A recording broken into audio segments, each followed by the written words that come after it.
All right, so Jedi, this is going to be a really cool show because we got that listener mail from Derek. He said they wanted to do a show on Leonard Peltier, so we're going to do it for him. But I want to tell you guys, he kind of threw a little dig at me in the message he sent me. He said he loves you guys, but I'm always talking about my foot. And you guys know the story with my foot. What ended up happening with UPS is I hurt my foot. I had a lawsuit against UPS, and then my lawyer called me and said, just to let you know, the private investigator has all sorts of footage of you. Nothing groundbreaking, just you pushing your daughter in a swing and bringing her to school. And I was like, you got to be kidding me. All these pictures of me. And I know it's the guy's job, but it's kind of invasive when a guy's following you around. So I hung up with my lawyer, and my lawyer called me back and he goes, oh, by the way, be careful what you say in your podcast. I'm like, you have got to be kidding me. This guy knows I have a podcast. This guy's been following me. He's been looking at my golf scores to see if I entered anything on my gin handicap. What? Yeah. Crazy. These private eyes are unbelievable. So the reason I mentioned my foot a few times, even though I was having foot problems, I'm like, I should just throw it out there on the podcast in case this guy's listening that I can barely walk. Oh, that's smart. Oh, I like that. Exactly. Yeah, Jedi, we might have been involved in some insurance fraud along the way here. No, just kidding, Todd. Help establish his alibi. I love it. Yeah. So anyways, Jedi, Derek wrote us a message, and instead of me reading his message, I wanted to get a fan of our show to read it. Now, I know Joe is always piling on about Donald Trump, and the reason that I never add to it is Jedi, I don't know if you know this, he's a big fan of the show. And I know it's been a busy week at Mar-a-Lago, but he sent a message. This is what Derek said to us. What a tremendous day, I'm telling you. I want to give a huge shout out to Derek from the people at Crimes, Conspiracy, and Beyond. We are going to do a great job. I love the show. I've been listening for 3 weeks. It's really good. Jedi's laugh makes me laugh.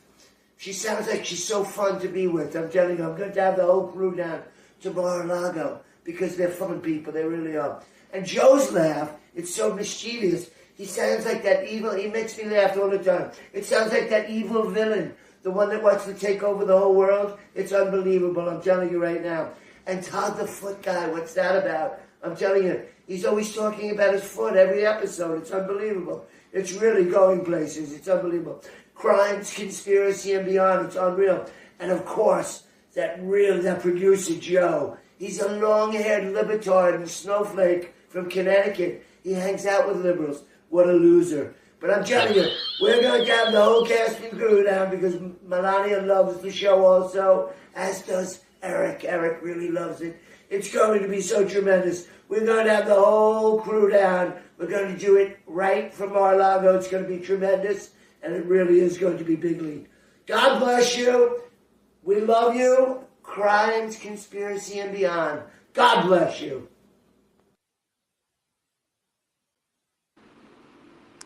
Wow. Joe, we're starting probably one of the most serious shows we ever did with one of the most immature things we've ever done. So if you have any show suggestions, send it to us because there's a good chance we'll do it because there are weeks, Jedi, we're struggling. It'll be a Monday or a Tuesday, and I'm like, we got to get cracking on something. So thanks, Derek, for the show suggestion. Yeah, thank you, Derek Morris. Ask and you shall receive. So.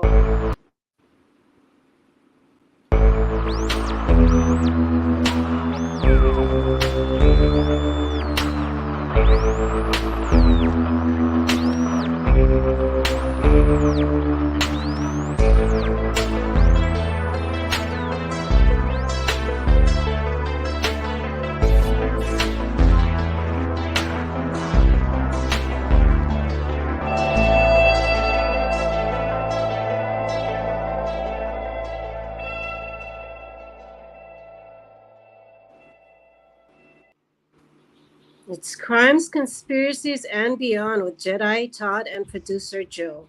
Today, we have a special show inspired by one of you. I'm talking to you, Derek Morris.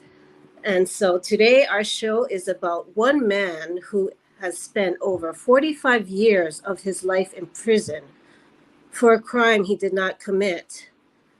Despite the fact that his case was mishandled, despite this discovery of withheld information, coerced witnesses, and that two of his co-defendants were acquitted of the same crime, Leonard Peltier, American Indian movement leader and fighter of Native American rights, remains in prison. Now, Jedi, I'm embarrassed that I don't know about this case. Did you know about it? I know Joe did. No, but it is fascinating and sad. He did not get a fair trial. Right. And now, before we bring our guest on, Joe, now, when I first read about this case and I talked to one of our guests about it, and I heard he was in jail for 47 years and he needs to get out, what do you think the first thing that popped into my head was? I'm thinking you're Leonard Peltier in jail for 47 years. You're watching the news and everyone's screaming, "Oh, Brittany Griner." Wouldn't you be like, "Hey, over here, over here"? Listen, Yeah. I gotta say, I'm familiar with this case. This happened 3 days before I was born. Literally, this was like a big story the week I was born. I understand he seemed to get a bad rap in some of this, but who did it then? Who did it is my question. Because usually if it's not the person we think did it, there's usually a second viable suspect. And I haven't seen any other names. There was the Mr. X, but that didn't go anywhere. And apparently that was not based on a real person. So I'm super interested in this. This is a fascinating case. I think I'm going to eat my words on something coming up too. So that's always fun. Love that. Well, we have the best people that know about this the best, though. They'll be able to fill us in. Now, I think we should bring Kevin on. And do you want to give Kevin's bio? Yes, I would love to. This is a very impressive bio, by the way. Kevin Sharp was nominated by the federal bench by President Barack Obama, unanimously confirmed by a Republican held Senate in 2011. He was chief judge in the Middle District of Tennessee in 2014 and actually resigned his lifetime appointment in 2017 because of his concern over the ineffective, overly punitive criminal justice system. I think he's on to some things here. Sharp became a national partner at the Sanford Heisler Sharp law firm and opened the National Civil Rights Firm's Nashville office. And since 2019, Kevin Sharp has been a big proponent of Leonard Peltier and this case. Kevin, we really appreciate having you on the show today. Well, no, thank you, guys. It's funny. I was listening to y'all talk earlier. When I first heard about this case, I was 12 when it happened, and I'm living in Memphis, Tennessee. This is not a big story, and so then I end up getting the file in 2019. And I'm reading through this thing, and I am shocked at what's going on and how I didn't know about this. But it's funny because I had been a lawyer for a number of years, and then I was on the federal bench. I knew this in some ways. Somebody said, you're kind of like the insider in the tobacco industry. You understand the inside of the criminal justice system, and I did. And it took me almost no time to figure out the what happened, what they did to get this conviction. It's now in year 3 as I'm figuring out the why, and that's why I think the other guests you've got are great because they understand the why, and there's so much to that as to why this happened, why they needed to take down AIM, and it all comes back to these kind of entities, these shadow entities that we've heard about over the years, COINTELPRO and this shadow operation within the FBI, but it existed, it was real, and the American Indian movement was a target. And so as I'm reading this, as someone who took an oath to support and defend the Constitution when I joined the military, I took that oath when I became a lawyer. All lawyers are required to take that oath to support and defend the Constitution. I took that oath again when I took the federal bench, and I'm reading the trial transcript, and I'm reading the court opinions, and I'm reading FBI documents that were uncovered through Freedom of Information Act requests. You'll hear that described as FOIA. I'm reading these documents, and I am shocked because these guys took the same oath to support and defend the Constitution and they stomped on it so that they could get a conviction at all costs. And it didn't really matter who. They had a Native American. It was almost any Indian will do. That one is there. Let's take him. And they worked backwards. Not, we think we have a crime. Let's figure out who did it. We have a suspect. Let's prove he was the guy that did it. And they worked backwards. And where they had to make up evidence, they did it. And it still bothers me. I've been on this for years, and those people who've been working with Leonard, for decades, Chauncey's here, right? It still drives me nuts and aggravates me that they would do this to our Constitution and that they would do this to our citizens. Kevin, let me ask you this question, because I read a lot about this, and he certainly got a raw deal. And what you're describing is what I saw, where the FBI was falsifying information on affidavits, including to bring him to extradite him from Canada. But is it also possible that he did it and the FBI faked, some of the evidence or forged things? Is that, or, do you guys know definitively Leonard didn't do it? And if so, any idea who it was? Well, let me tell you this. Let me start with what the U.S. Attorney's Office says, which is we don't know who did it. Once the exculpatory evidence was discovered, that they had actually, and this is jumping way ahead, but in his trial, they hid evidence of a ballistics test that showed it was not Leonard's gun. Once that was discovered, they went, okay, well, we don't know who did it. So, Joe, it's a great question. I don't know. The United States government doesn't know. But what I do know is there's no evidence that it was Leonard. It right? seems like, but it seems like Leonard and his inner circle, some of those people have said he admitted it, and I think all of them may have recanted at some point, but they all originally had said it and said that he said it. And so I'm curious if were they all, again, I don't want to get too far ahead of the story, spoiler alert, Kevin, but was everybody being I understand the FBI tactics.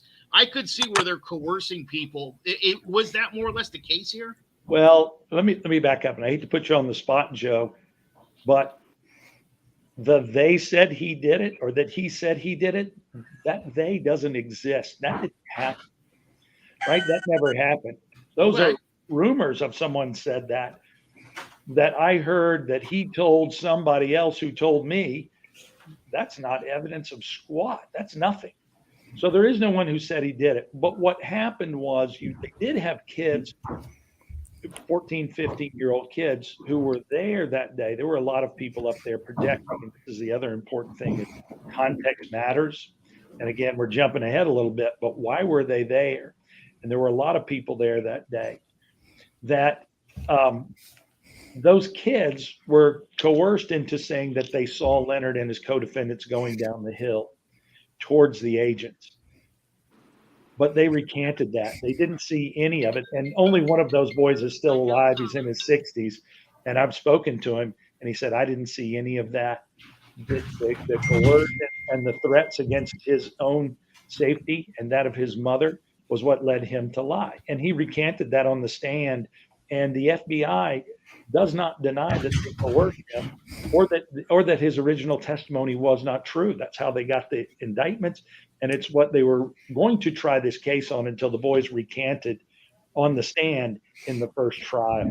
But there's nobody. That's part of the problem of those people who kind of know something about the trial, and you have in your mind, well, wait, didn't he admit this?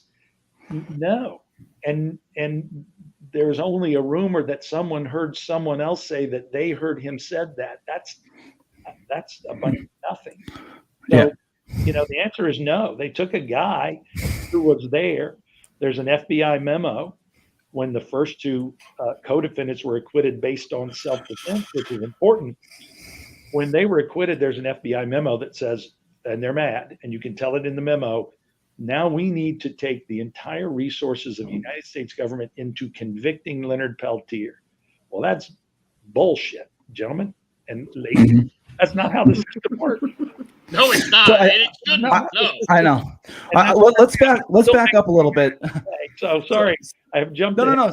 But that's okay. So yeah, I just want. So we have Levi Rickard on and Rachel Thunder. Levi is the founder, publisher, and editor of Native News Online, and you probably know just about more than anyone with the Native American community, right?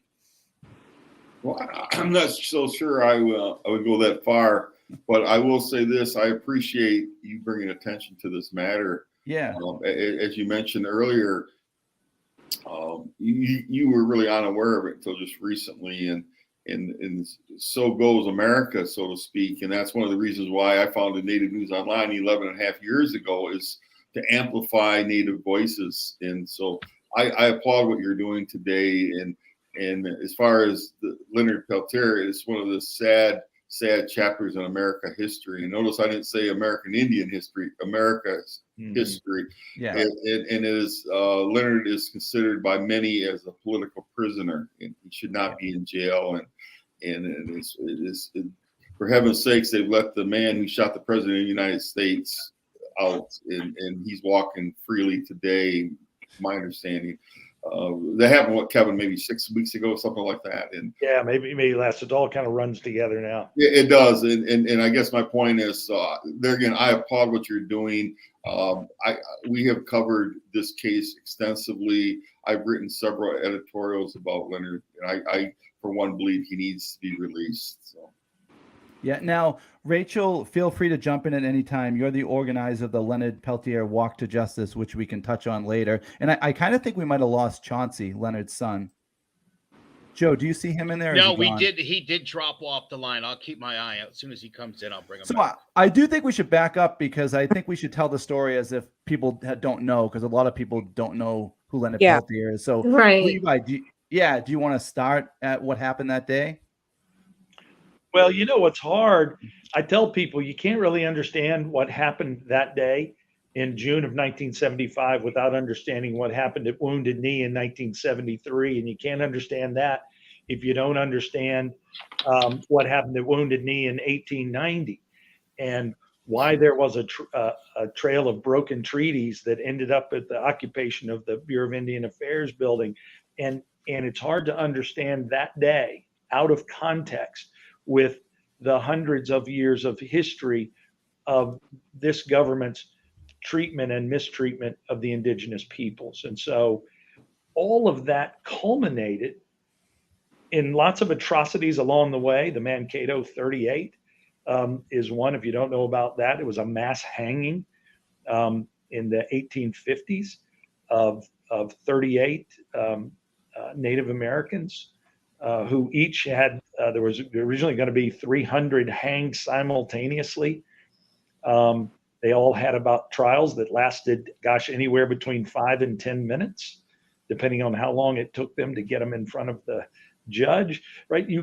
All of that results in a powder keg at Pine Ridge in June of 1975. And COINTELPRO's involvement with picking sides in a dispute between one group of the Lakota Oglala Sioux tribe and the traditionals, right? It all starts to sound a little Vietnam-esque. The government picks a side because it's in their interest. And now this comes back, as we talked a little bit about, it's back to this kind of land back issue.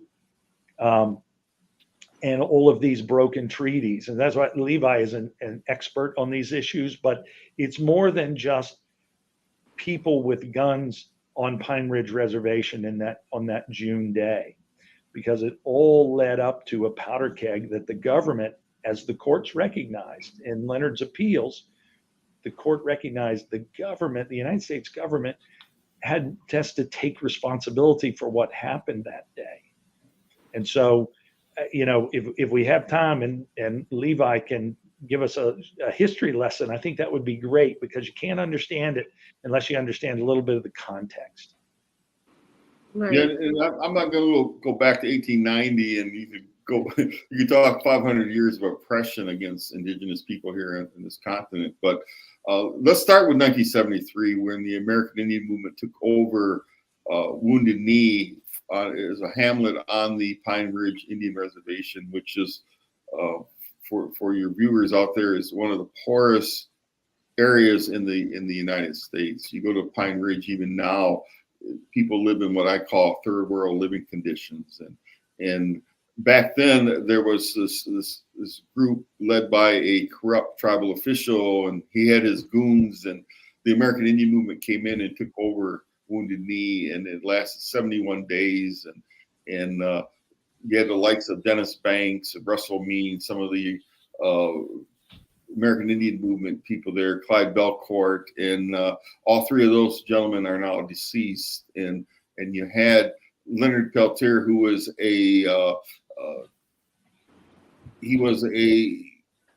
let's call it like a lieutenant within the top brass of the American Indian movement. And after 1973, Leonard and like Dennis Banks, some of them were going around the country, evading the police. Quite frankly, they had a warrant out for Dennis's arrest, and so they were fleeing the federal government. Well, there was a real backlash by the feds, and they went into Wounded Knee, where literally hundreds of people have disappeared. They disappeared during that time, and never to be seen or heard of again. And so it was a constant battle with the federal government showing up. And these two FBI agents show up unannounced one day, and all of a sudden the gunfire breaks out, and they're caught in the crossfire. They end up dead. Another Native American Indian died, and Leonard fled, and he was went up to Canada, and then they extradited him back to the United States, and he's been under arrest ever since. And so 47 years is a long time, but it's just truly a sad part of American history of how American Indians were treated. And there's just we could talk for days on this, and they could teach classes on the injustices against American Indians. So that's kind of just a quick summary for.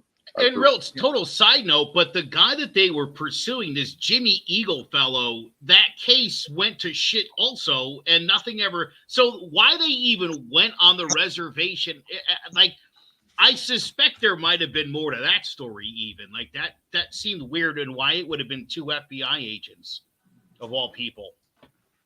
Well, Rachel, feel free to jump in. I understand is they just freely went on to the Indian reservations. Particularly Pine Ridge in Rosebud, which is an adjoining, is right next door. Is that they just freely, they were just going up, rounding up people and arresting people, and they were very angry that it was an embarrassment to the United States government. During the 71 days, I know I interviewed Dennis Banks one time at a university, and he said over 1 million. Ammunition were shot it's America, more people didn't get killed up there. There was, I think, one person that died at Wounded Knee. And then Dennis basically said, we got to end this thing. And I think it ended after 2 days after that person died. And so it was just a tragic time. And but the the federal government was very embarrassed. And they tried Dennis Banks and Russell Means jointly up in Minneapolis area, and the federal judge threw it out after a few days. It basically said, "Hey, this is a farce." And he had served the United States not only as a federal judge but in the U.S. Navy, and he said, "This is an embarrassment what this federal government has done to the American Indian people." And the misconduct, right? So they had engaged in misconduct in that trial that resulted in the judge saying, "We're tossing that," similar to what the judge did in a completely different context, but with Senator Stevens in Alaska. Yes. Once you get to that level of misconduct, similar to what we see in Leonard's case, courts will usually throw that out. It didn't happen here for different reasons because of the judge he had. But I know Rachel had something to add to that. I want to go back and add something to what Levi said. Mm-hmm. Yeah, if I could just take a moment and add some context, but first, Tanse Ginanaskamotan and Naskamotan upseas and then the Hiawak upseas, Rachel Thunder, hello and thank you to each of you for having us on here, and to everybody who is listening. Rachel Thunder. I'm a director in the American Indian Movement Grand Governing Council and one of the leads for the walk that we'll talk about here in a little bit. But, you know, I was born and raised AIM. I come from an AIM family. And I grew up hearing these stories and, you know, hearing these stories of these resistances and fights for our people. So I just wanted to add a little bit on to what Levi and Kevin shared. So in 1973, the Wounded Knee occupation marked the beginning of a 3-year period of political violence on the Pine Ridge Indian Reservation known as the Reign of Terror. Mm-hmm. And you have to remember that this land that all of this took place on, Wounded Knee and the Jumping Bull incident, is all on sovereign land. That is land not owned by the United States. That's land existing as a sovereign nation of the Oglala Lakota. So at that time, the tribal chairman, Dick Wilson, he was a corrupt tribal chairman, and he had this kind of like squad of vigilantes called the Goon Squad, or Guardians of the Oglala Nation. And what was happening at that time was Dick Wilson and the Goon Squad, under guidance of the Federal Bureau of Investigation, the FBI, were attacking and persecuting the traditional people of the Pine Ridge Reservation. And you also have to remember that at this time, as Native American people, we could not even openly have our ceremonial practices. We couldn't practice our religion, our spiritual practices, our traditional practices. That wasn't even legal in the United States, quote unquote, until 1978. So during this time, the Dick Wilson, the tribal chairman, and these goons were attacking the traditional people of Pine Ridge. And so the traditional people of Pine Ridge called in the American Indian movement. Those elders, those women, those traditional families called in the American Indian movement for protection, so that they wouldn't be murdered, so that they wouldn't have their houses broken into, so that their women wouldn't be raped and assaulted. So all of this was going on at this time, and it's called the Reign of Terror for a reason. The people were scared. They were terrified. So Leonard was one of those individuals that came in to that sovereign land to help protect those traditional people through the American Indian movement. And they set up a camp at the Jumping Bull residence, the Jumping Bull family. That's a traditional family of Pine Ridge.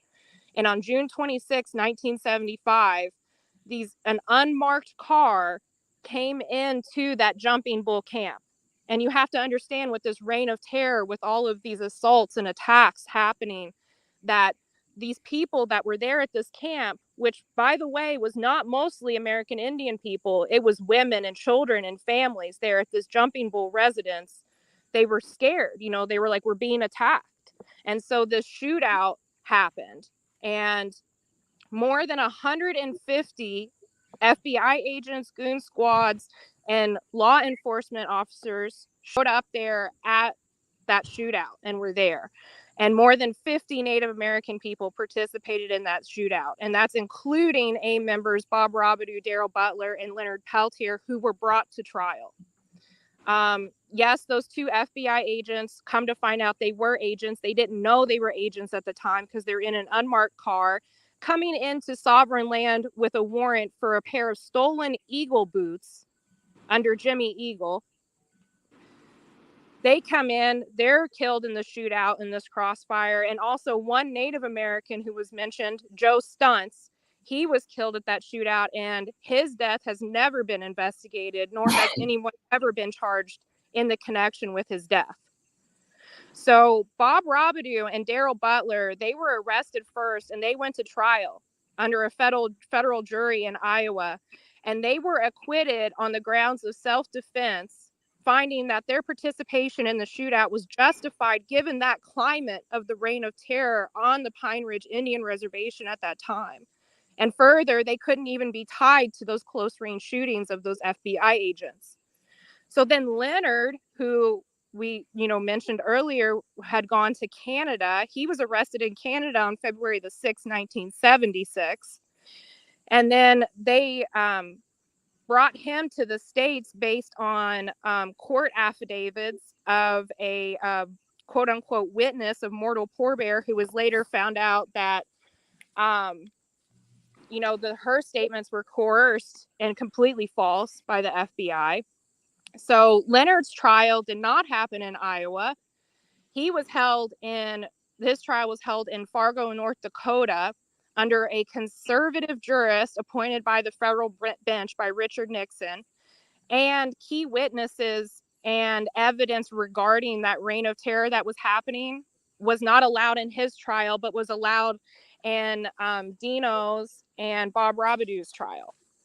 So you have this discrepancy between these two trials. 3 men that were arrested, 2 acquitted, found not guilty on self-defense. And then at the end of the day, they just wanted any Indian to pay. And if it was an American Indian movement Indian, even better. So that just to provide a little context of that. And yeah, Leonard has been locked up now for 46 years, going on 47. As a political prisoner. Rachel, speaking to that, I've read where he was the pause that it took in the extradition. Had he made it back for the trial with Robideau and Butler, that would have been it. He would have been acquitted like they were. The case had been thrown out, and we wouldn't be talking about this because Leonard wouldn't be in jail. Mm-hmm. Mm-hmm. Well, no, that's right, and it's because here's the interesting thing: I never saw this happen on the bench. And when I started looking into this case, trying to figure out why a trial where the alleged crime happens in South Dakota, it gets moved to Iowa and then it gets moved to Fargo, North Dakota, without orders. I'm looking for the orders, right? Trials get moved, but they just don't get moved. There's got to be an order somewhere from another court ordering these things to get moved. And even Judge McManus that had the Butler Robideau trial says, I don't know what happened. How did this thing get taken from me? I don't know. It just was. Judge Benson, who had Leonard's trial, there are FBI memos that show he met with, before the case was transferred to him, he met with the FBI and the U.S. Attorney's Office about Leonard Peltier before he got the case. Now, not technically an ex parte communication because he doesn't have the case, but certainly one where by the time you get it, you have had communications that require you to recuse yourself. And he did not do it. But that meeting was about whether or not we had the right judge. He was a former U.S. attorney who was now a judge. What he said, so when Rachel's talking about the reign of terror, it's almost like, y'all will appreciate this, a Whitey Bulger situation, because Dick Wilson and his self-proclaimed goon squad are being funded by the FBI, and ammunition is being supplied to them and information. They're getting intelligence so that they can battle the traditionals with government support. So there are 60 murders within a 3-year time period, of which the federal government would have had jurisdiction to investigate. They didn't do squat. Why? Because they know who did it. Their guy was out there doing it. There's no need to do that. He's one of us. And so that creates this climate that when these 2 agents come onto the Jumping Bull Ranch in Pine Ridge, it's a powder keg already. And as it's been described to me, right, you don't know who's who. Everybody is on edge because people are being killed and assaulted, and you know who's doing it. So when an unmarked car pulls up into the land and doesn't give the signal with the headlights or do something to let you know they're friendlies, then everybody's on edge and everybody's ready for this fight to happen. Kevin, am I correct in that the FBI never, before the shootout in any way, shape, or form, indicated that they were law enforcement? Is that correct? No, that's correct. Okay. That's correct. What they radioed in, and there's no, they didn't record it at that time. They had transcripts of it. They radioed in that they had a truck that fit the description of Jimmy Eagle's truck, who was wanted for stealing a pair of cowboy boots. Now you got to question whether or not the FBI even had jurisdiction over that, because they better be some damn expensive cowboy boots, or you don't have jurisdiction for every little theft that takes place. That's for the tribal police to take care of. And so why are you pulling up on to this land anyway? You know who Jimmy Eagle is. If you really need to pick him up, and if you do have jurisdiction, pick him up at the convenience store, wherever you're going to see him. The whole thing, and I'm, now we're back into these conspiracy theories, and I'm not one of those guys, but the thing smells. Why are they there? And how, once this shootout starts, how are they able to mobilize 150 agents and militia? Right? You got BIA, you got FBI, you've got goon squad, private militia up there. How do you do that so quickly? One of the things that I just learned within the last year or so is that one of the agents was wearing moccasins. They were in plain clothes, right? They're not wearing the suit and tie that you see as part of their FBI, badge photo. They're dressed like civilians, but one of them was even wearing moccasins, right? So who are they trying to present themselves as in these, in these unmarked cars? But setting all that aside, the shootout happens. No one should be surprised at that. They're trying to protect themselves. They've got, as Rachel said, a lot of women and children up there. And it's one of the things that happens when the shooting starts is, Leonard, I got this. This is what I learned from one of the young men who testified and admitted to me, I didn't see the things that I testified to, because Leonard, when the shooting starts, Leonard is up at the ranch. He's not down there with the shooting. He's telling these boys to get the women and children to safety. And that's what the boys do. So they're not even there to see what happens. But the shooting has already started. This is not Leonard and Dino Butler and Bob Robidoux. They're all up at the ranch trying to protect people. This is somebody else doing the shooting. So, they don't know who did it. They admit they don't know who did it, but we do know that it wasn't Leonard Peltier, because he's up the hill. And we know they've got ballistics tests that prove it wasn't Leonard's weapon. Not to mention, both of those FBI agents were killed within 10 minutes of that shootout starting. So again, I think that lends to what you're saying. Leonard's not even there. He's not even there. The shooting breaks out. Right. It doesn't seem even possible that he could have been the guy that fired the kill shot. No, that's right. And they know that. And they know that now. And they knew that when they tried him. Mm-hmm. They tried him. Otherwise, there's no need to hide the ballistics evidence. They've got, once they've lost the boys, right? Now the boys' testimony is gone because it's made up and threatened and coerced. Myrtle Poorbear, who didn't testify at Leonard's trial, but they originally wanted her to testify at his trial, until it became obvious that she didn't know Leonard Peltier, much less there that day, and saw him shoot anyone, which is what the FBI got her to say.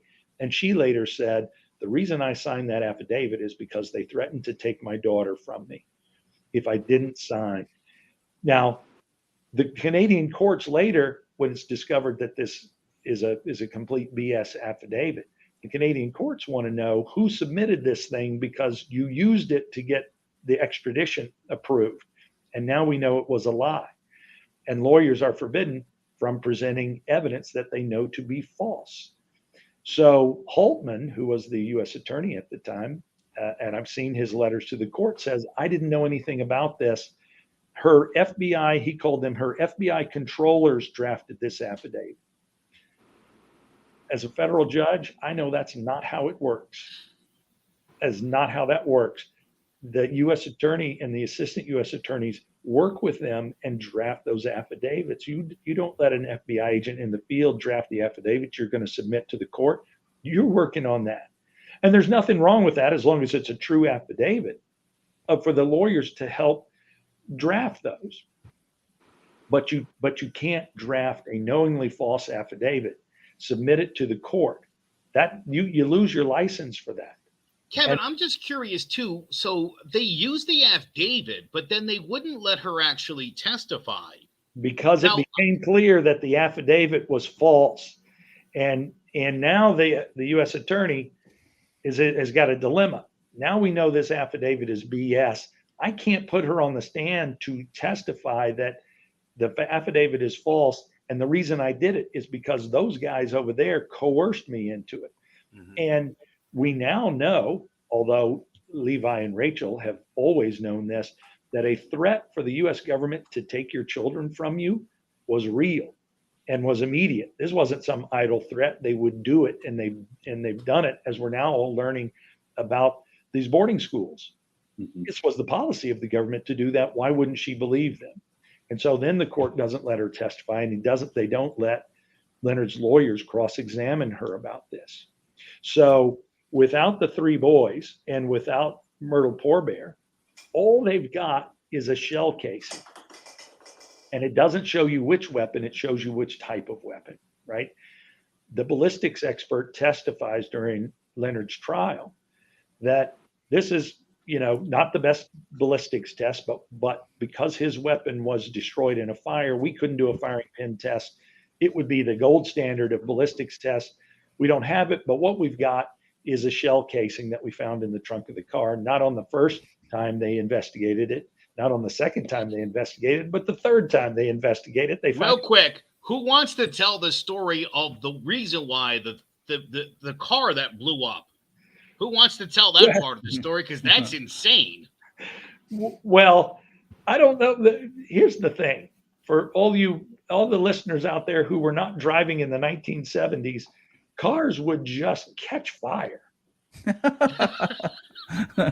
All right. You remember, Levi, you may remember this, just driving around in the 70s, you go, hell, there's another car over there that's on fire on the side of the road. That's what happened to that car. I don't think there was anything, suspicious or intentional about it. I think they just had an old car in a hot environment and the damn thing caught fire. Thank you for explaining that, Kevin, because my thought was I'm thinking, what did the bullets just start going off? Was it so hot out? No. My mind was blown, but this is great context. Cars sometimes just burst into flames. Particularly back then, cars would just catch fire. And then it was full of weapons and ammunition and all the occupants of that car scrambling to get the hell out of there, and the damn thing blows up. But the truth was, although the expert was on the stand saying they couldn't do a firing pin test, the truth was they did do a firing pin test. And it showed it wasn't Peltier's weapon. And they knew it. Yeah. Now, Joe, you know what's crazy? If I walked up to you right now and it was on videotape and I shot you in the head, I probably wouldn't do 47 years. Yeah, probably not. It's insane, right? Good Lord. And this is something they don't even know. Well, so, the other thing, jumping ahead to the time he served, a UN committee a working group made up of experts on international law, criminal law, human rights law, investigated Leonard's incarceration. And they took months and months to do it. And the parole system, he keeps being denied parole.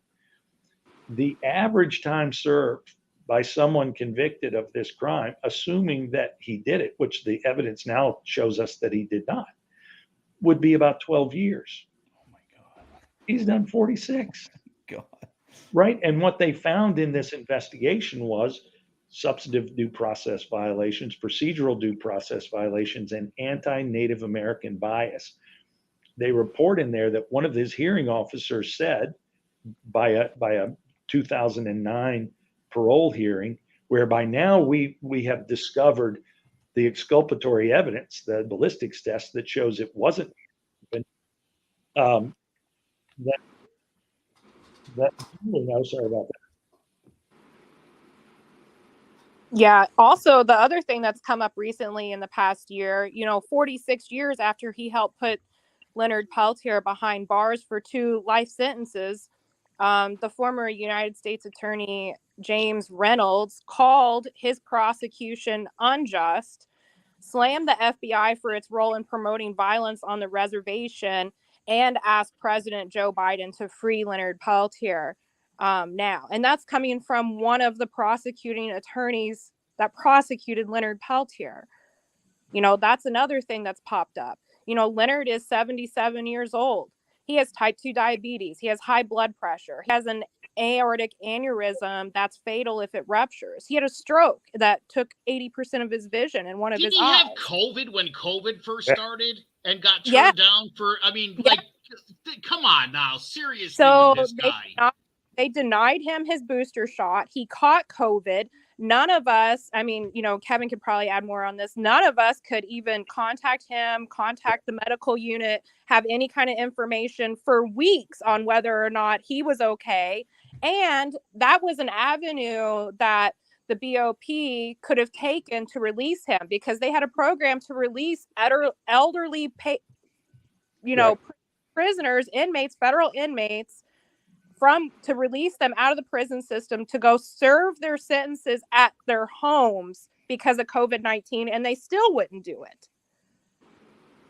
Right. Part of what you have to recognize too is that part of the Department of Justice is divided into two sections, right? There's a civil side to DOJ and there's a criminal side. And when you look at the org chart for the criminal side, you got the Attorney General, Deputy Attorney General, and then underneath that, the U.S. Attorney's offices, the FBI, and the Bureau of Prisons, and the Pardon Attorney's Office. There's such a conflict of interest in the Pardon Attorney's Office.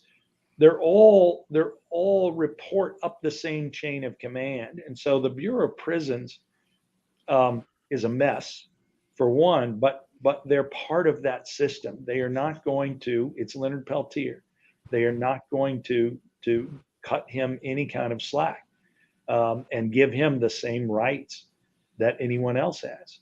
But what I was going to say about the parole thing, sorry, my phone rang here, that when the UN working group looks into the parole system, one of the things that happens is that a parole hearing officer now knows what we know about the exculpatory evidence and says, wait a minute, U.S. Attorney, you're now saying you don't know who killed the agents. And we have been denying parole for years because you said he murdered them. And we say, well, if he's not taking responsibility and showing any remorse, that's part of what we're looking at. In parole, they keep denying parole. But now we know that you don't know who did it. So that hearing officer recommends parole. That hearing officer is then fired. And a new hearing officer is assigned to Leonard's case. He redrafts the recommendation to be recommending that parole be denied. And he says, well, Peltier may not have done it, but somebody in his tribe did. Parole denied. Well, that's like saying, well, you didn't do it, but some brown guy did. Mm-hmm. Some black guy did it. Parole denied. What? How can they hold him based on that kind of lack of evidence? Oh boy, Jedi, you don't want to even know the answer to this question. This is crazy. It is crazy. It is crazy. It has consumed me since the time I first heard about Leonard Peltier and read the case. It's nuts. I went on Kevin's Twitter. I'm like, I wonder if he ever mentions Leonard Peltier. Then I was like, oh God, this has consumed his life. Joe, it's kind of like the flat earthers we talked to, where it consumes their life. It's all he talks about, and I can understand that. But have the Native Americans always been treated like this? So, just to kind of answer your question and what Jedi was saying, yes, this goes way back to the beginning of colonization over 530 years ago. This goes back to the doctrine of discovery. This goes back to the mentality and the propaganda to justify a genocide, to take over the new lands of the Americas, to say that the indigenous peoples of North and South America are not people, that they're less than people. That's why we're going to deny them their religious freedoms. That's why we're going to take their children and put them in boarding schools and residential schools. That's why we're going to let those children be murdered and assaulted. We're just finding our children now by the thousands in mass graves at these boarding schools and residential schools. That's why there were mass executions, like what Kevin said, the Dakota 38+2. That was a mass hanging directly by the order of Abraham Lincoln. That, all of these things, that's why our people are school mascots. So it's that underlying belief that is deeply rooted in colonial systems of the Americas that Native people are not human, that Right, they're savages. painted as I was just going to say that word, Rachel. They called you guys savages. Yes. That sounds like an animalistic human. They did the same thing by dehumanizing the African slaves who they eventually had to free, right? And like Kevin said before, any black guy will do. It's the same mentality that Native Americans have dealt with, is the same thing that black people have been dealing with since they've been in this country. And it seems like in the United States, when we mistreat you the first time, rather than apologize and make amends, we just try to get a boot on your throat and just keep you down and quiet. Yeah. And something, you know, as Native people, our numbers, we don't have the numbers that these other people of color groups have. You know, at one time, yes, you know, there were millions of us here, but even before the first pilgrims landed on the United States coast, over 85% of our population was already destroyed from diseases like smallpox and influenza and measles that the Spaniards brought when they came. So by the time, you know, these colonizers or pilgrims or whatever you want to call them came, they're like, oh, this is this beautiful untouched land. Nobody's home. You know, we were here, but our numbers were completely destroyed from the diseases that had been brought by the initial contact of colonization. So our numbers, you know, like when we speak, our voices are loud, but there's not very many voices speaking because we don't have the numbers that like the Latino, like Hispanic community has. We don't have the numbers that the African American community has. We don't have the numbers that the Asian communities have. And that's why it's really important. And we have a lot of appreciation and respect for our allies. You know, those people that help bring awareness, that host radio shows and bring us on and let us talk about Leonard and these things. Because a lot of people don't want to hear it, or they think that we're just remnants of the past, that we're not even here. But reality check, we're here. We're very much still here. Our cultures are here. Our people are here. And this walk that we're hosting this fall for Leonard's freedom also represents all of those atrocities and issues that we still face today as Native people, because Leonard's still held for those exact same reasons. That's why he's still in prison for 40 years. You know, one of the things that you listen to what Rachel is saying, and she's absolutely correct, but you don't have to take her word for it, because the United States government agrees with her. The policy of the United States government was called termination. And it was literal termination for a while, and then it became cultural termination. That's what these boarding schools were doing, right? So this is not the Native people trying to convince you of something. Hell, we all admit it. The government admits that's what they were doing. And that's why she's absolutely right. And that was the policy. Termination was the policy. And that's right up, and that's not ancient history. That's why these boarding schools existed, and they existed right into the 1950s. This is not, and I was shocked at that. I was thinking, well, yeah, I kind of heard of these, but I think that was over in the 1850s, right? No. Some of them in Canada existed into the 1980s. Yeah, we have one here in Michigan that existed until 1983, and Secretary of the Interior Deb Haaland was up in the territory of the ancestral territory of the little old Traverse Bay bands of Odawa Indians. And so what Rachel and Kevin are saying is very true. We're under threat right now with a court case that's going to be argued before the Supreme Court on November 9th. And it's a break-in case. It involves the Indian Child Welfare Act, where by my judgment and other tribal leaders, they basically are maintaining it's one of the biggest threats to tribal sovereignty that has existed for almost a century. And so it's always about, and for some crazy reason, you can almost have a thread that it's always a threat to our children, starting with the boarding schools, even mass death of our children, even before boarding schools. But then, they worked on the mantra during these boarding schools of kill the Indian, save the man, meaning destroy their culture, and this cultural genocide, as someone alluded to, is very real, and it continues today with our children being removed from our homes up in South Dakota. NPR did a great great series on it about 5 years ago, 2 or 3 part series about how our children, it becomes really about money. It's just a money racket, and they're taking our children from our homes. I was in Rapid City, hearing some testimony of some Lakota people from Pine Ridge and Rosebud, and it's just tragic. It's just heart-wrenching what they do, and this is happening now, and that's why this is not ancient history. And what happened to Leonard is, obviously, I think they're making a sacrifice of him, and that's why we are trying to champion. I really appreciate what Kevin has done. He has taken this thing and helped amplify it, and I love his tweets. I try to retweet as many times as I see his tweets.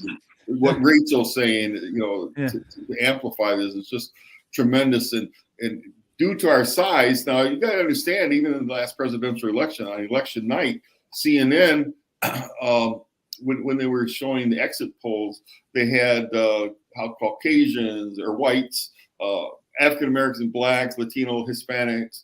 Then they had Asian, and then they had other or something else. They called us something else, and so we were insulted by that. Quite frankly, it's just we're constantly, and that's what I do at Native News Online. I try to amplify for American Indians our voices. We need to have our voices heard. And again, I applaud what you guys doing today with this show. Levi, the numbers, and Rachel are talking about, the numbers are small, but because of the way the Electoral College works, this last cycle and this upcoming presidential cycle, Native Americans are going to have more of a voice than they have ever had before, because the numbers are small, but they're enough to make a difference in who wins and loses Wisconsin or Michigan or Arizona. And if you look at the congressional races all through what's known as Indian country, you go, man, these votes are going to make a difference on who wins or loses, although they're small because of the way the Electoral College works, or different districts are set up. And so I think, although this mantra of what happened to Leonard has been going for 40 years, I think it didn't, two things were happening. One, you didn't have a constituency that had enough influence.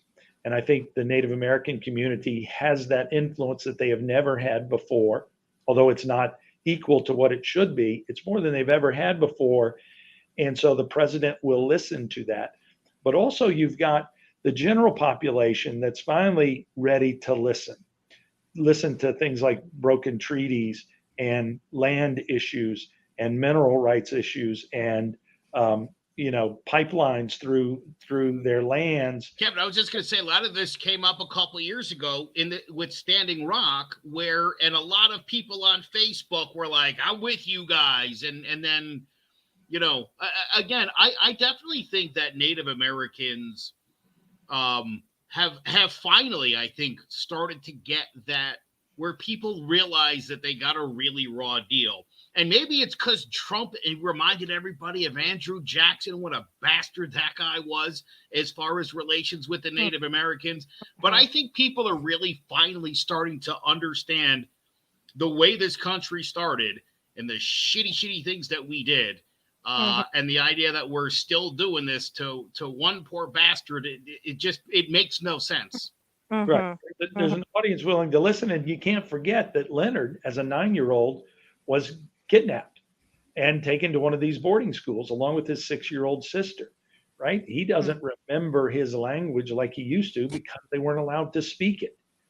His hair was cut and they put in these in the clothes they wanted them to wear. He didn't go home for 3 years. All of these things that we've been talking about on a global scale happened microscopically to Leonard. And that's part of why he is a man who needs justice, but he's also a symbol. He needs to be released as a way. I saw To Kill a Mockingbird, the stage version, the other day, and Atticus Finch character says, we have to heal the wound or we can never stop the bleeding. Leonard is part of what it will take to start to heal that wound. And it's a long way from doing it, but you have to talk about it. You have to be honest about it, and you have to take steps to heal it. or we will never, and we'll never stop the bleeding. And Yeah. we have to stop the bleeding. Yes. And Joe, I don't know about you, but what Rachel said earlier about they just don't have the numbers. When I think of racism, sadly, it's always whites versus blacks to me. Native Americans would never even pop into my head. I just think, because what you said, they don't have the numbers. That's just what we see on TV. You know, Chris Rock a few years ago made a joke about the Thanksgiving Day parade, and he was like, it's mostly Puerto Ricans on the floats. The Native Americans, you can't even find two Native Americans at the same time. Like, that's how few there are in this country. And yeah, I mean, listen, we talk a lot about this kind of stuff, Todd, you and I, not even on the show, but just kind of in real life. Like, this is real for a lot of people, this experience that people have, and we don't hear enough about it. And sometimes when we hear a little bit about it, it's like, stop bitching, this country is great. Well, sure, it's great. But that doesn't mean that everyone sees it that way and that everyone gets treated that way. And there's ample evidence of African Americans. I think by now everyone's aware of that. And I definitely think more needs to be brought to the forefront, because I live in Connecticut. You know, when they gave the Mohegan Tribe a casino, a lot of people in Connecticut were like, "Oh, we're good then, right? Like, are we straight with the Native Americans now? They get a casino, that's a lot of money, we're good." Like, they just wanted to pretend like none of that happened because, hey, we made amends, we gave them a casino, as if that's really benefiting all Native Americans, which clearly it's not. Right. And, just to add on to kind of what Kevin said, that Leonard is part of this wound. He very much is. And he represents a lot of these issues. And our walk, as the American Indian Movement Grand Governing Council, this walk that we're hosting this fall, it's set to start here in a couple of weeks. It's starting in Minneapolis, Minnesota on September the 1st.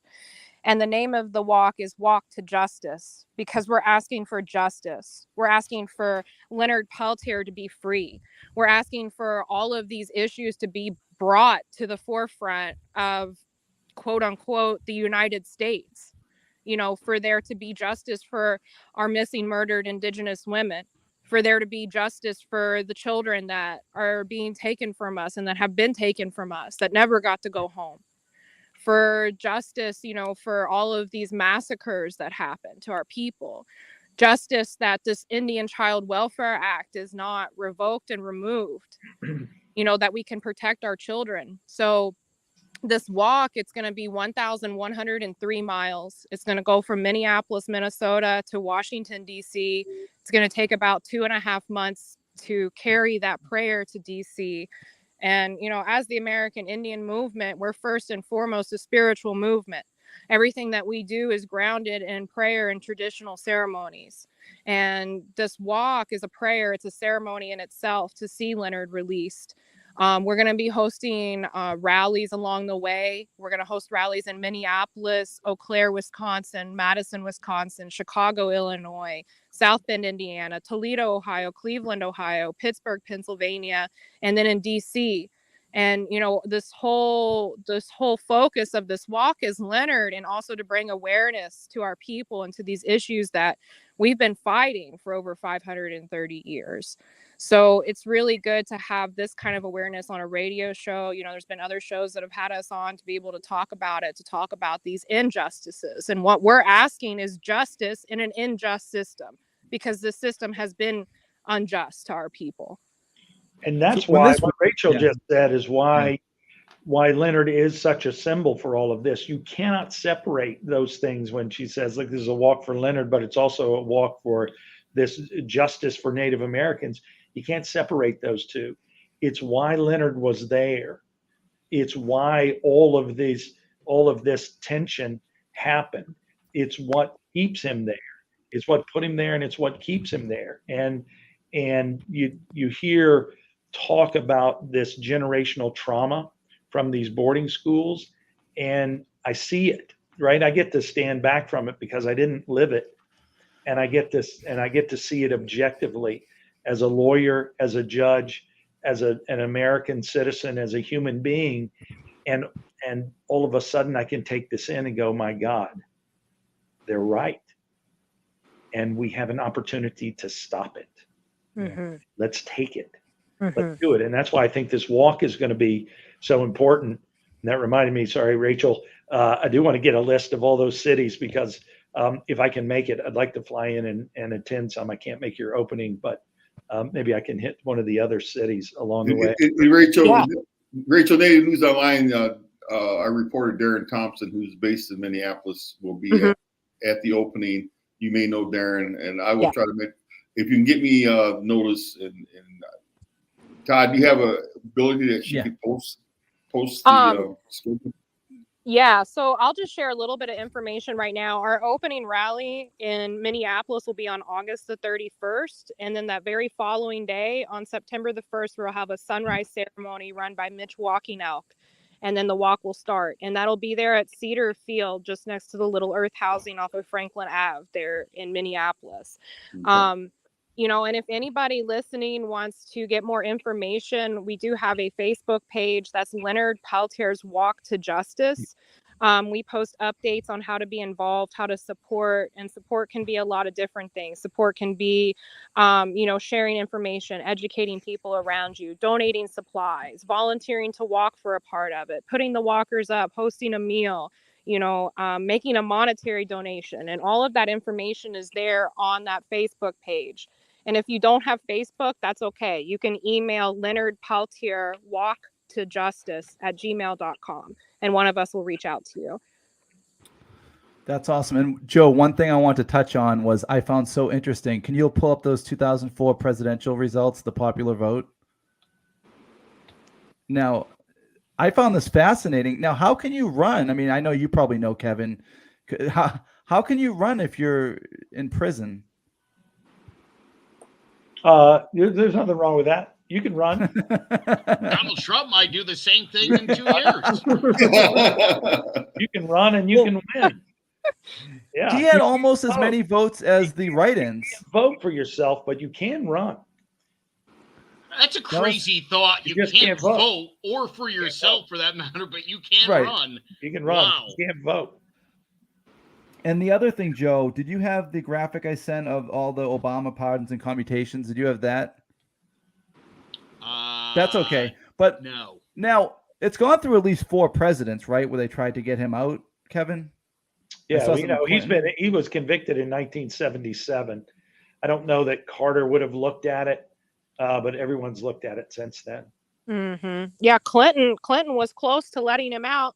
And the FBI, for the first time in history, actually protested in D.C. They held a protest as the FBI for Leonard to not be released. Yeah, outside the White House. I'm not sure. I'm not sure that that's legal for the current. If anyone, there was retired agents, but if there were any current agents, I'm not sure they could do that. But they did. Insane. That's insane. Like 40 years later, different FBI agents probably told to do that, right? Yeah, I'm sure. Now, Joe, you know where I'm going with this right now, but has the FBI always been crooked?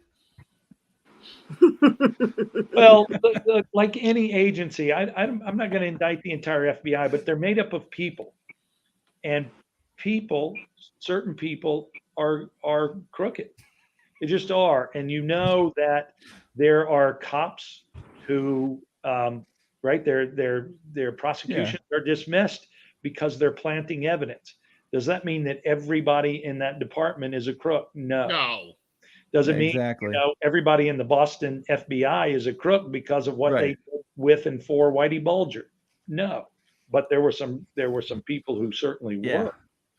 So I think I'll speak as a Native American. We have even what happened with Mar-a-Lago just in the last week. I've been toying with writing an editorial tying it to the Leonard's case, and I'm having a hard time because I agree with what Judge Sharp just said here is that not everybody's there. And I say it this way, that, when they talk about bad cops, bad teachers, bad preachers, right? Bad priests. So round up the corrupt ones, get rid of them. But that should not be an indictment on that total institution. Yeah. So. But just for kicks, we had this conversation about 3 weeks ago, and I told Joe to pull what he said about the FBI. Joe, just play the clip. Be a good sport. He said, "Why does Joe assume that the FBI is on the up and up?" When you said something like, "The FBI would have found something by now if they had it for all this time." Oh, all right. honestly, I'm not even going to entertain that thought. The FBI is the good guys. They always have been. I stand by that statement. I stand by that statement. They've always been the good guys. Now, again, and these gentlemen and Miss Thunder have, I think, shown you that again in certain cases with certain rogue agents, and again, that might go all the way to the top in some cases where someone's pulling some nonsense or whatever. That's not an indictment of the entire FBI. And I think, again, it's easy to make that assumption in light of what just happened to Trump, where you're hearing a lot of right-wing lunatics act like this is, some sort of, police state action when the FBI raided his compound or whatever. That's not at all true. As a matter of fact, everything I've seen about the raid on Trump's house dulls in comparison to what happened at Pine Ridge.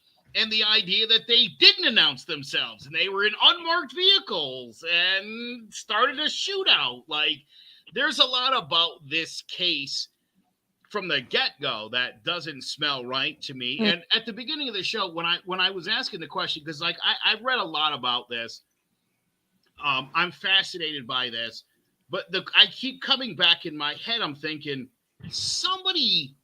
here's the thing. It's not like those FBI agents got hit in the crossfires. I mean, they did, but ultimately somebody went in and shot them both execution style in the head.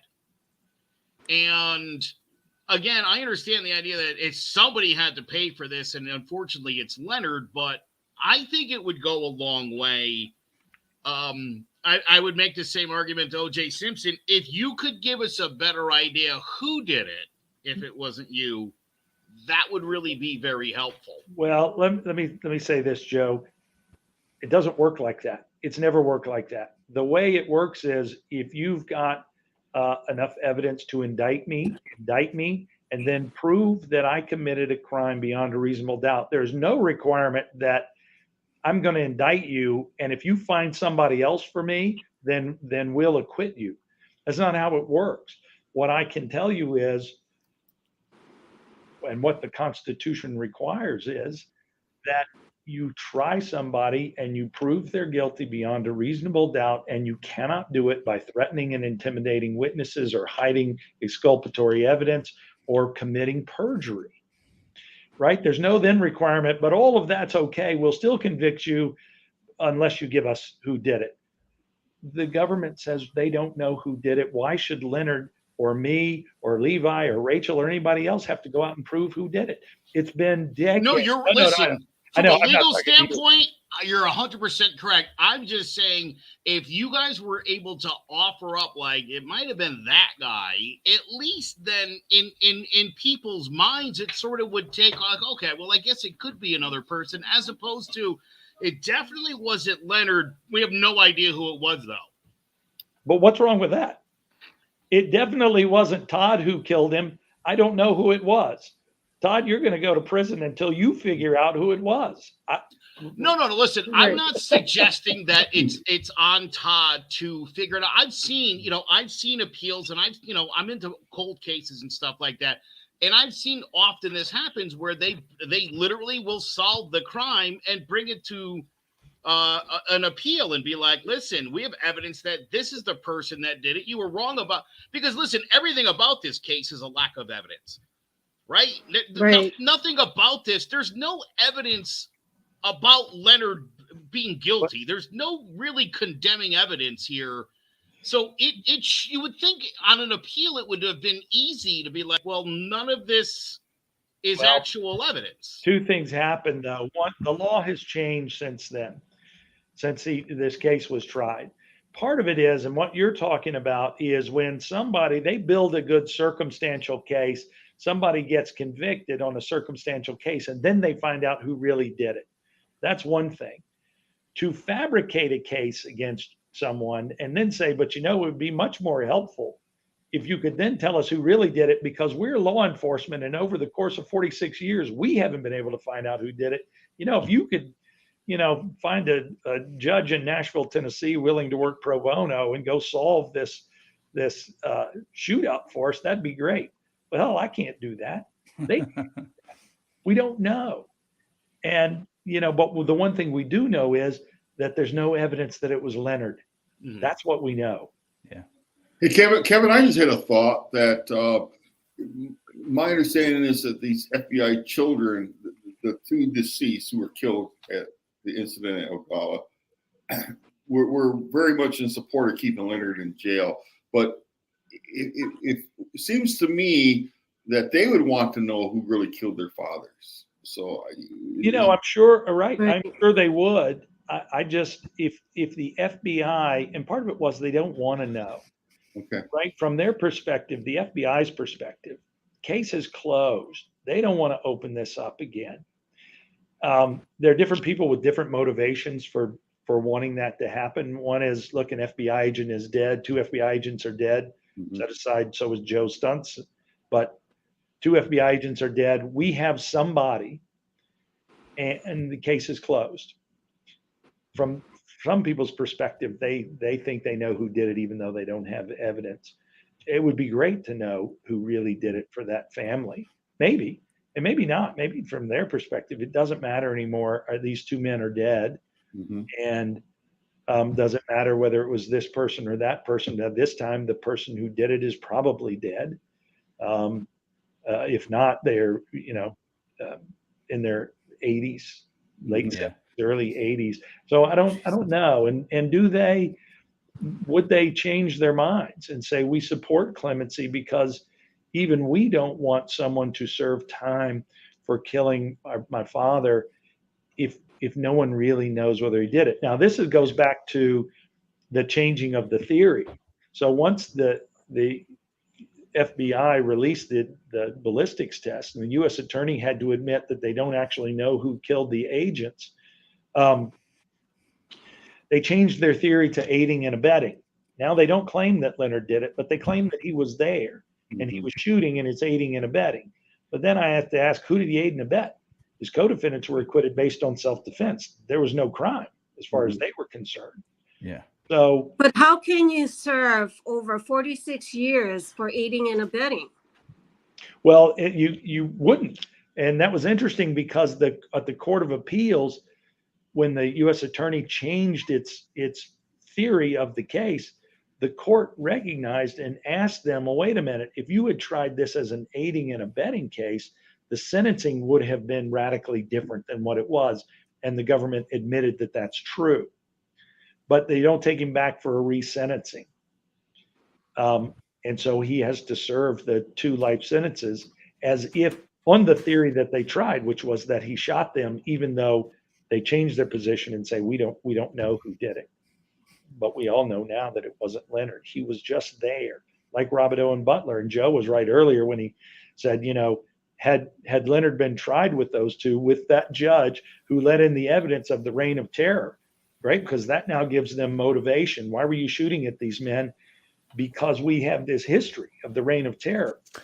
That information gets in, the FBI misconduct gets in. One of the jurors said after the trial, we were more afraid, after hearing all this evidence, we were more afraid of the FBI than we ever were of the Native Americans in that area, as they had reason to be.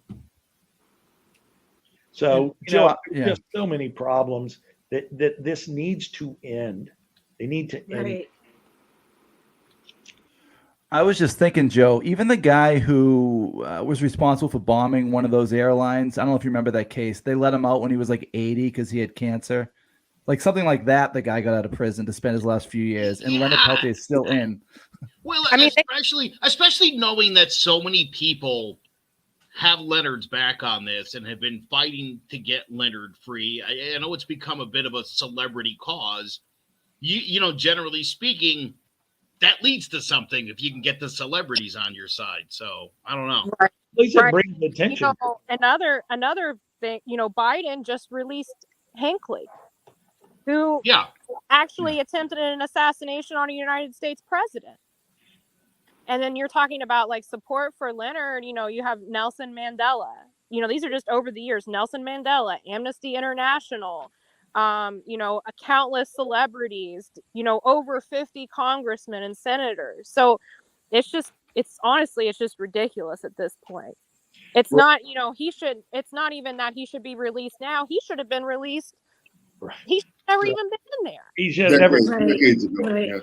never should have been convicted. Do we have Bono on board, Rachel, from U2? I think Bono. If we can get Bono was, Bono yeah, on this. yeah. Has he been in on this? He has been in the past. He has been. I'm not sure where he is today. But Peter Gabriel came back. Ringo Starr has come back. Graham Nash, John Densmore from the Doors, Ani DeFranco. All of these are just recent additions. We were talking earlier. I was talking to someone that Danny DeVito tweeted about it and got over 50,000 likes to his free Leonard Peltier tweet. Well, maybe Rachel needs to try to get some of them in Minneapolis or Chicago to really get some national attention to this case. And that's the important thing that Levi just raises. It's not that Danny DeVito cares about this, so I care about this, but Danny DeVito or any of the people that we're mentioning and others that we have not, they have people who follow them and would go, oh, wait a minute, I never heard of this. Somebody responded to DeVito's tweet. I don't know who that is, but if Danny DeVito's for it, I'm with him. That's just it. Love it. Yeah. But what you need is to build that constituency. So anybody out there listening who now goes, what the hell is going on over there? It's time for President Biden to grant clemency. Just commute this sentence and let him go home and spend his last few days with Chauncey and his family and his grandkids and great grandkids. The president has to know that right to the White House. They take emails on the White House website. If you want to say something, you can email them. They actually answer the phone a couple of days a week. Someone will answer the phone at the White House and will take down your comments. And so any and all of those, you got to let the White House know, because if you're sitting at home mad about it, but the President Biden or his staff doesn't know, then you're a tree that fell in the woods with nobody there to hear it. Yeah. Jedi, you're from Hawaii. Didn't you say they have some of the same traditions or something as the Native Americans? The same arguments. Yes, a lot of the Native Hawaiians, their land was taken away from them just as well, and so they're also fighting for Savan rights and stuff like that. I mean, I feel for the Native Americans because, especially Leonard Peltier, he's in prison for a crime he did not commit. There's no evidence, like we've discussed, to hold him there. And, with the FBI not wanting to revisit this case and, let him go finally. What does that say about the FBI? What does that say about our justice system? What does it say about our government? Again, who doesn't like to admit when they're wrong about anything, especially when they fucked up in the first place? No, right. And that's why I think Levi said this, called a political prisoner. Whether that means different things to different people, but everybody has to agree he is a prisoner of politics, because that's what keeps him there today. It's just raw politics. They've got their pound of flesh if that's what they wanted. You got it. You got 46 years worth of flesh. Let him go home. And the White House needs to hear from people that's what they want. Jedi, the two of his biggest supporters are Senator Hirono and Senator Schatz. Your senators down in Hawaii. Brian Schatz chairs the Indian Affairs Committee. Not to mention, Joe Biden could use some good news and some wins, couldn't he? Right. He could use that heading into November. If you want to be a hero to the Native American people, that could certainly help you out. Which, if you want to go back to raw politics of it, it's going to help you out in Wisconsin. It's going to help you out in Michigan. You lose any of those states, you lose. Yeah. Out in Arizona, maybe Colorado. Maybe it means that you don't have to spend as much money there. You're still going to win the state, but maybe you don't spend as much money there. What's the worst thing that could happen to Joe Biden is that Leonard Peltier dies in prison, because nobody's going to look at this and go, well, that was Clinton's fault. He should have granted clemency back in the 90s. That was Obama's fault. Should have granted clemency in 2017. They're going to go, Joe Biden. What clemency when you had the chance?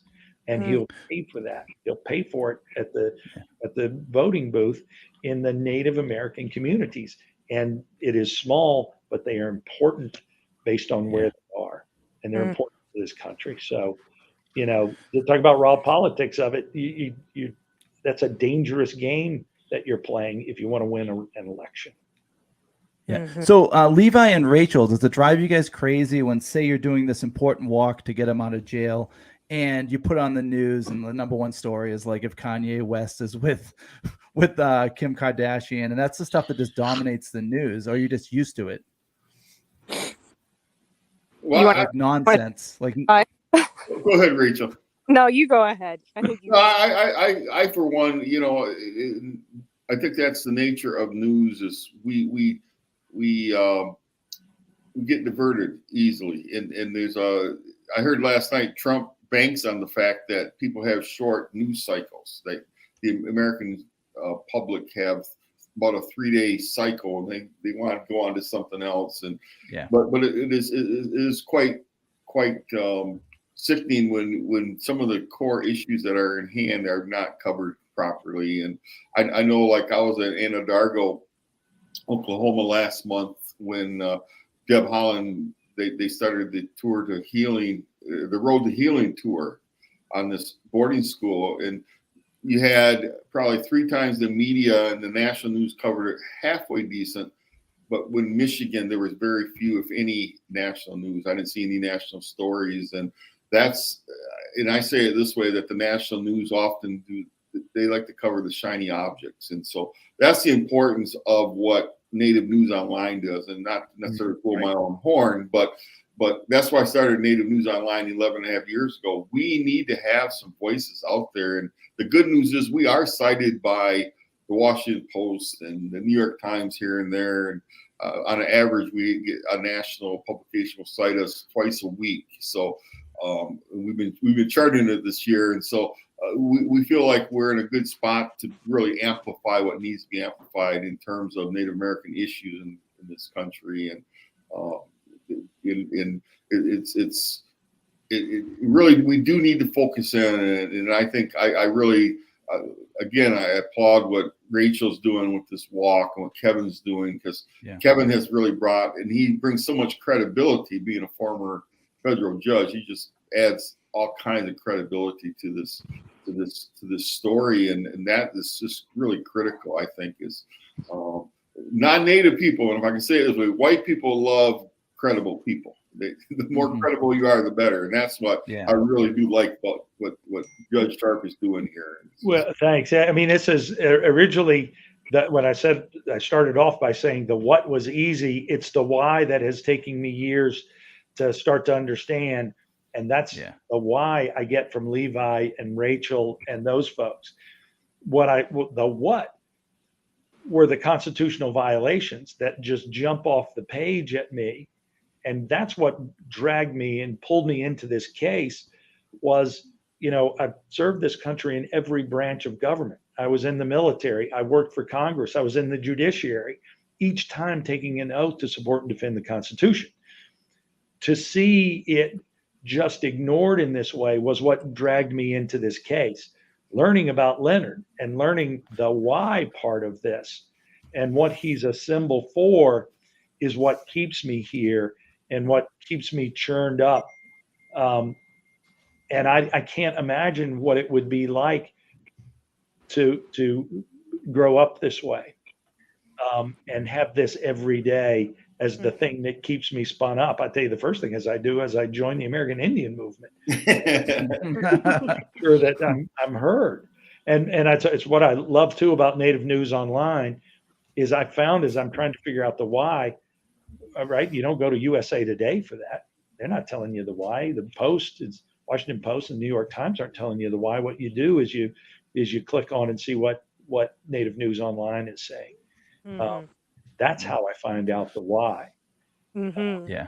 You know, quite frankly, I try to do our reporting in such a way that it's not inflammatory. I mean, there's every bit of reason why Rachel and I could be angry every single day of our lives, but you have to, as you mature, you have to be able to process it. But in what we do at Native News Online, try to present it in such a way that people are going to listen to us. So I came across anti-white and hateful and all that.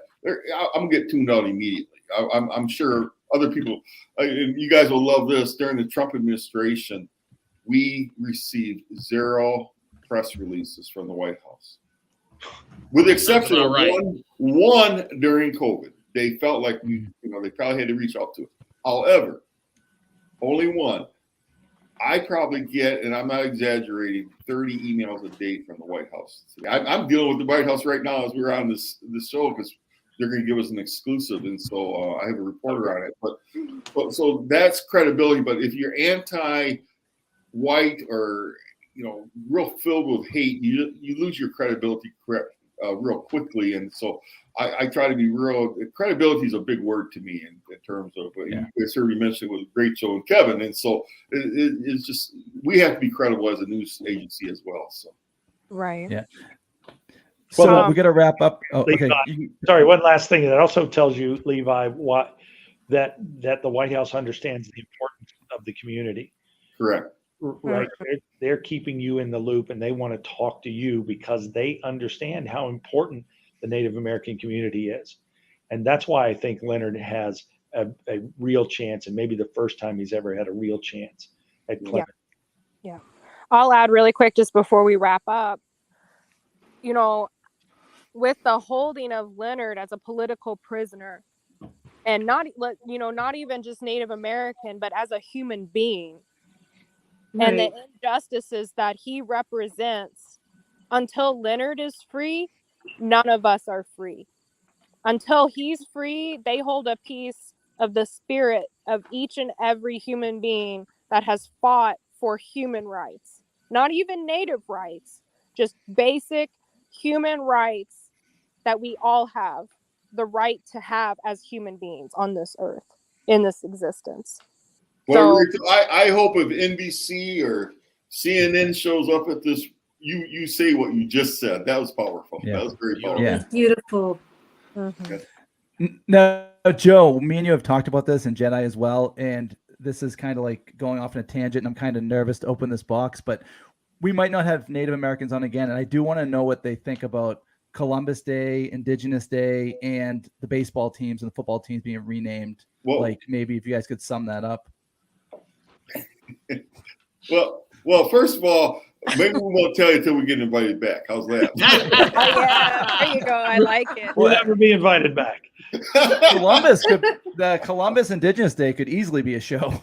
Well, yeah, I'll tell you right now, I don't know if you know this or not, Todd, but I'm a descendant of Christopher Columbus. And I'll be honest, not real thrilled with what he did. And for anybody who's read the guy's journals, I mean, if you have any question about the way he treated the people he came across, just read his own words. He explains it, and it's awful. But here's another thing I like to tell people. Again, where your American history classes failed you, Christopher Columbus was not an explorer. He didn't know where he didn't understand he had come to the wrong place, which is why we call Native Americans Indians, because this moron thought he was in India. Okay, so his job was to go we're glad he didn't arrive in Turkey. Yeah. Well, actually, at that time, to find money and land and gold for the king and queen of Spain. That's what he was out there doing. At that time, India was actually called Hindustan, and the term Indian comes from a term that they were using in the Spanish language, and they called the original people that they were running into, those indigenous people of God. That comes from the term Indios. So Indian doesn't come from the term India. That's actually a really big misconception shared around the world, because it wasn't even India at that time. It was Hindustan. Wow, that is. Thank you again. See, I'm one of those people, like Levi said, credibility is important. And, we talk about this on the show every week. It's important to me that when we're talking, especially to crazy people, which we do sometimes, that the stuff that they're saying, I run this company. I don't want to get sued for like some of the insane things that people say or think. So Rachel, thank you, because that's important to me that we know that, and I will be telling everybody that's how Indians got their names now. So thank you. Right. Rachel's going to be invited back. Definitely. Definitely. Joe, I do feel like as a kid, if someone said an Indian, I would think of a Native American. But I think Yes. nowadays, if someone says Indian, I think of someone from India. Correct. Yeah. And the last thing, what about the baseball teams and the football teams? Do you think that's like a step in the right direction, being renamed? Most You know, definitely.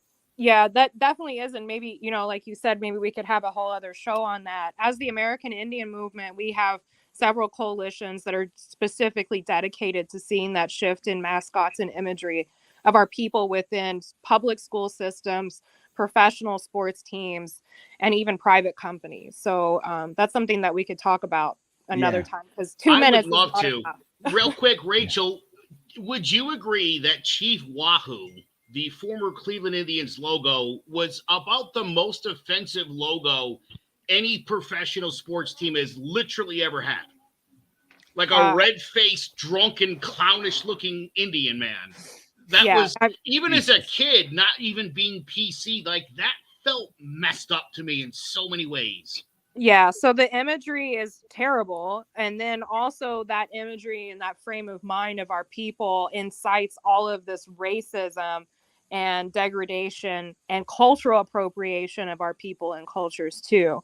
And like in these public school systems where you have a quote unquote native mascot in the state of Indiana here, where we're doing a lot of this work right now, there's 21 public schools in Indiana that have racist Native American mascots that have Native children going to those schools. So how do you think those children feel? What do you think those other kids in that school are saying to those Native children? So it's a whole other show. We don't have enough time to cover it. Let me add one thing, and you will wish that I never said that, but maybe this happens because I've been in this. It's hard to drive really anywhere in this country without being bombarded with Native American names for the streets, the cities, all of this. And it never struck me until I got into the Peltier case that now I cringe every time. You're just going, pick one. Any state that's a Native American state or city or little town that I'm driving through a road. Every time I see it, I just go, oh, this is now just a reminder of what happened and why we now have a town that's got that name, but it has no Native Americans in it because, and I'm here in Tennessee, we moved them out. We don't even have any tribes here. Andrew Jackson started it. He didn't implement it, but there were multiple trails of tears, not just the one, and it wasn't just Cherokee. But we kept their names and got them off their land and kept the names that they had for it. And it makes me cringe every time I pass one and reminds me of what happened in this country. Cool.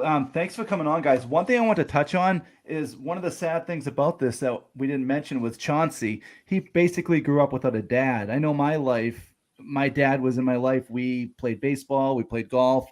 We were always together, and he basically had to know his dad from behind bars. Yeah, you're absolutely right. And then Kathy Peltier, who's Leonard's youngest child, the first time and the only time he ever held her was in the courtroom of his trial. Oh. So, he deserves to be able to spend time with his family, and his family deserves to be able to spend time with him. Right. Cool. Well, I think that was awesome. I'm definitely going to keep in touch with all you guys because I think we're definitely going to have you back. Thank you so much for coming on our show, all of you guys.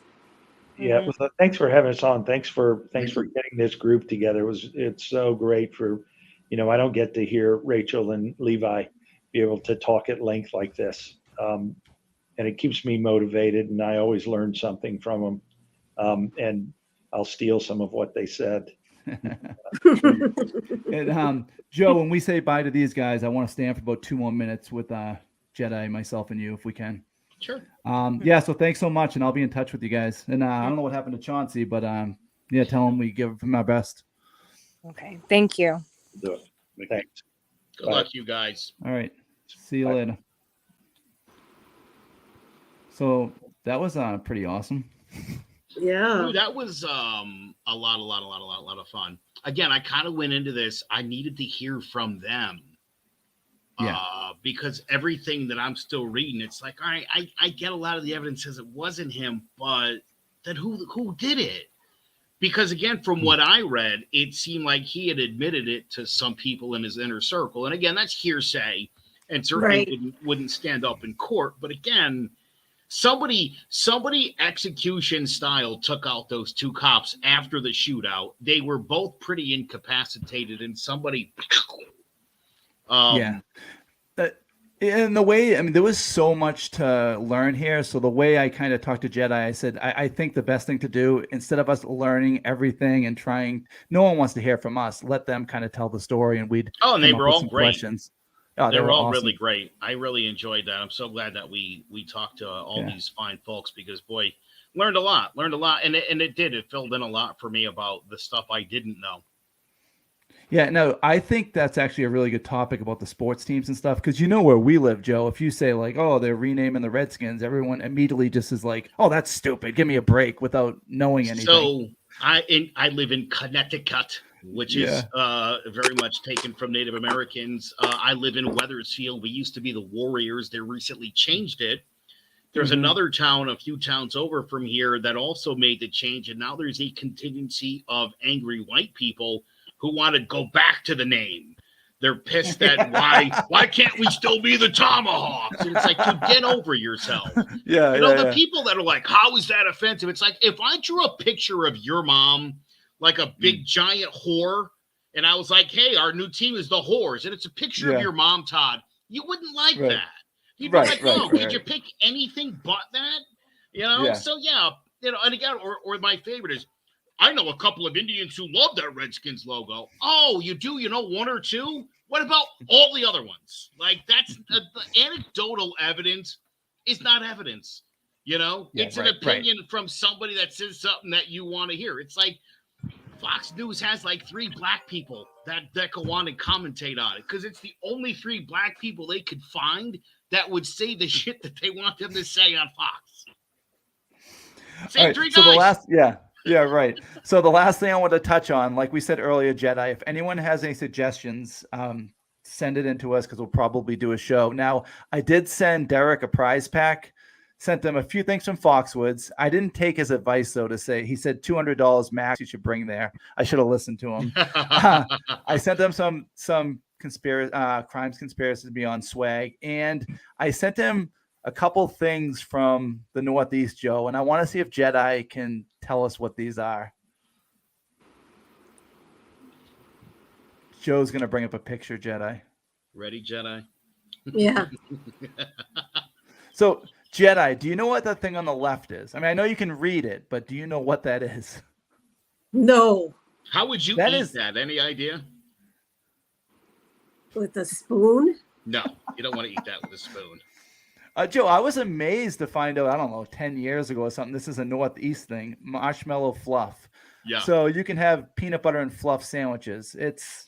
How would you describe fluffernutter? Gosh, it's hard to explain. It's like super soft cream cheese. No. It would just be like marshmallows, kind of. Well, that's what I'm saying. But again, the idea, it's like a spread. It's meant to be spread on a piece. So it's basically a marshmallow. It's a marshmallow spread, Jedi, is what it is. It goes great with peanut butter. Ugh. Yeah. Peanut butter and fluff. And the other one, I'm guessing they don't have those there. Boston baked beans. Do you have those, Joe? Actually, they had those in Hawaii. Oh, when really? I was little. Yeah. Jedi Joe, is Jedi like at a photo shoot or something? Do you see like her hair blowing around and stuff? Yes. You have a fan in front of you? Oh, yeah, what's going on over there, Jedi? I'm sweating like a pig. I'm in Hawaii. If it was any harder, you'd have an apple in your mouth. Yeah. So that was great. I definitely want to have them on again. Joe, thanks for taking time on. I know you're on vacation in the Cape. Yeah. Thanks, Joe. Wouldn't miss it. All right. So I think that just about does it. Okay, that's it, Marks. The end is here. Again, just don't take our word for it. There is a lot of information on the Leonard Peltier case. Look into it. It's the evidence, the lack of evidence is obvious that he's been in prison unjustly. Thank you to our guests once again, and check us out on Facebook, Spotify, Apple, Twitter, and Clovercrest Media. Aloha.